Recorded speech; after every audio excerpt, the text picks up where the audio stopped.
अमीर और गरीब। कभी भी गरीब का मजाक ना उड़ाएं। एक गांव में एक किसान रहता था। उसका एक बेटा और एक बेटी थी। किसान अपने बेटे का विवाह करके कुछ साल के बाद अपनी बेटी का विवाह एक अमीर घर में कर देता है। बेटी बहुत अमीर घर में गई थी। उसके घर में नौकर चाकर काम करते थे।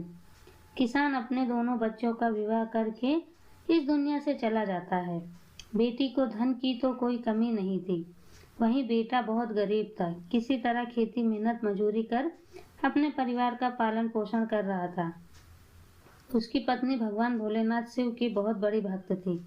गरीब होने के बाद भी वह भगवान से कुछ शिकायत नहीं करती थी।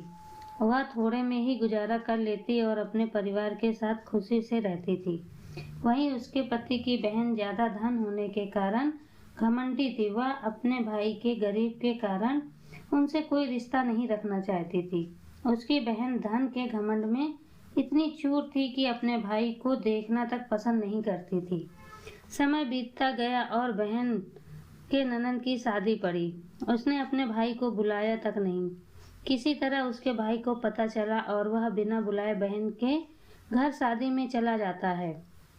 बहन उसको देखते ही अपने नौकरों से कहकर घर से बाहर से ही लौटा देती है। भाई भूखा प्यासा रोते हुए जा रहा था।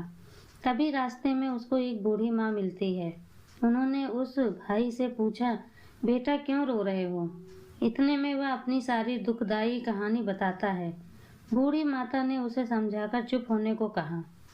बूढ़ी माता जी गरीब किसान के बेटे से कहती हैं कि यही तेरे पास मेरा बगीचा है, चलो कुछ खा के आराम कर लो। दोनों बगीचे में जाके खरबूजा खाते हैं। फिर बूढ़ी माता ने एक थैले में खरबूजा और कुछ खाने पीने का सामान रख के उसे वहां से घर भेजती हैं। घर पहुंचने के बाद बच्चे सब अपने पिता के आगे पीछे घूमते हैं। उसकी पत्नी अंदर से पानी लेकर आती है और तुरंत थैला हाथ से लेकर देखने लगती है कि मेरी ननद ने क्या दिया है। बेचारा भाई वहां से चला जाता है। उसकी पत्नी जैसे ही उस खरबूजे को काटने के लिए उसमें बीज की जगह हीरे मोती चमक रहे होते हैं, वह बहुत खुश होती है। यह देखकर फिर अपने पति के पास जाकर कहती है कि दीदी को हमारी गरीबी देखी नहीं गई, इसीलिए इतने सारा धन दे दी है। बेचारा किसान भाई सोचने में पड़ जाता है और किसी से कुछ नहीं कहता। अब बेचारा भाई भी बहुत धनी और पैसे वाला हो गया। भाई के अमीर होने की खबर धन के घमंड में चूर रहने वाली बहन को पता चला और वह बिन बुलाए अपने मायके यानी भाई के घर आती है। यह देखकर भाई मन में सोचता है कि जब मेरे पास धन नहीं था तो बहन मुझे देखना तक नहीं चाहती थी।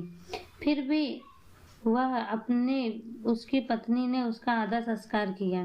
कुछ दिन के बाद बहन को ससुराल से बुलावा आया। उसके भाई और भाभी अच्छे कपड़े मिठाई कुछ उपहार देकर विदा किया। इतना सब देखकर उसकी बहन की आंखों में आंसू आ जाते हैं। उसको समझ में आ जाता है कि धन ही सब कुछ नहीं, अच्छा स्वभाव और दिल बड़ा भी होना चाहिए।